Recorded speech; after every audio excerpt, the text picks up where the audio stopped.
Hello दोस्त नमस्कार। अपने यूट्यूब चैनल आप लोग का स्वागत करती हूँ। आप लोग कैसे हैं? स्वस्थ होंगे, मस्त होंगे, अच्छा ही होंगे। आप लोग के बीच बहुत प्यारा, बहुत सुंदर भक्ति गीत लेकर आए हैं। हेलो दोस्त नमस्कार। अपने यूट्यूब चैनल पर आप लोग का स्वागत करती हूँ। आप लोग के बीच एक बहुत प्यारा, बहुत सुंदर माता रानी का गीत लेकर आए। कैसा लगेगा? अच्छा लगेगा, नहीं लगे तो भी, अच्छा लगे तो भी, नहीं लगे तो भी हमारे चैनल पर आप लोग कमेंट जरूर कर बताइए अच्छा लगा या नहीं लगा।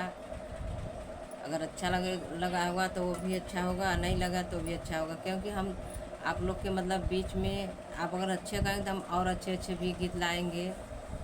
पारंपरिक गीत, सोहर गीत, जो भी आप लोग का मतलब अच्छा होगा, हम सब गीत गाने के लिए आप लोग के बीच आई हूँ, गाऊँगी भी। आप लोग हमारे चैनल को भी सब देखिए, सपोर्ट करिए। हम भी बनारसी हैं, हम अभी भी नया चैनल खोले हैं। कैसे क्या किया जाएगा अभी तो हमें पूरा जानकारी नहीं है, फिर भी हम कर रहे हैं। अब आगे देखते हैं आप लोग हमको कितना सपोर्ट करते हैं, कितना प्यार दुलार आशीर्वाद हमारे चैनल पर आप लोग देते हैं। आप लोग का आशीर्वाद रहेगा तो हम भी आगे बढ़ेंगे। आप लोग आगे बढ़ाइए, हमें भी अपना प्यार आशीर्वाद दुलार दें। हम भी अभी नए नए चैनल खोले हैं, बनारसी हैं, हमें भी सपोर्ट करिए। आप लोग के बीच जो गीत लेकर आए, अब गीत के माध्यम से अगर कोई गलती, कोई भूल होगी, आप लोग हमको क्षमा कर दीजिएगा, क्योंकि अभी हम नए हैं, इतना हमको जानकारी नहीं है। जिसे आप लोग सभी सिस्टर को, सभी मतलब थोड़ा दर्शक को प्यार दुलार देते हैं, इसे हमें भी प्यार दुलार देते रहिए। आप लोग के बीच जो गीत लेकर आए हैं, आप लोग के मनोरंजन के लिए मैं सुनाऊंगी।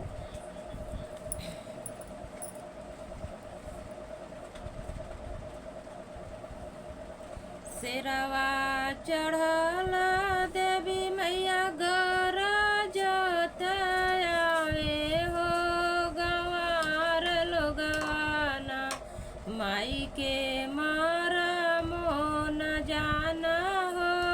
गंवार लोगवाना जानत जाना है बभना का बेटुआ हो, कि पोथिया लिया लेना, कि पोथिया लिया लेना।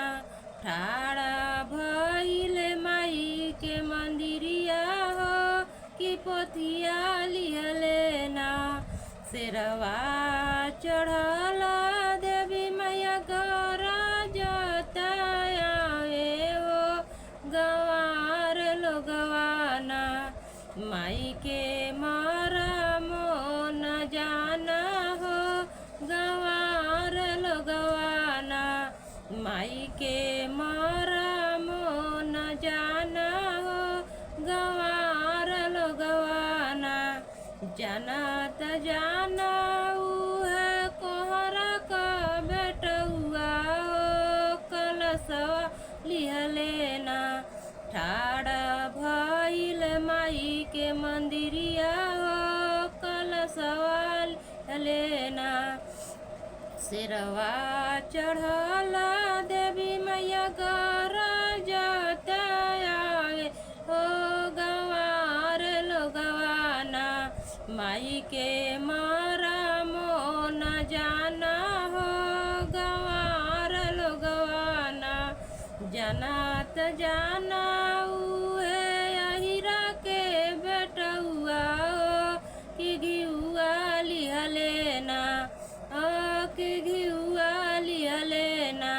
ठाड़ा भइल माई के मंदिरिया हो, कि घिउआ लिया लेना। शेरवा चढ़ल देवी मैया गरजत आवे हो, गंवार लोगवाना माई के मरमो न जाना हो।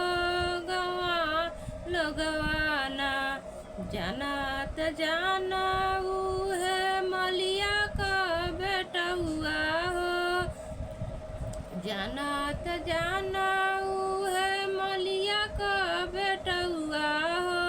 गजरवा लिया लेना, ओ गजरवा लिया लेना।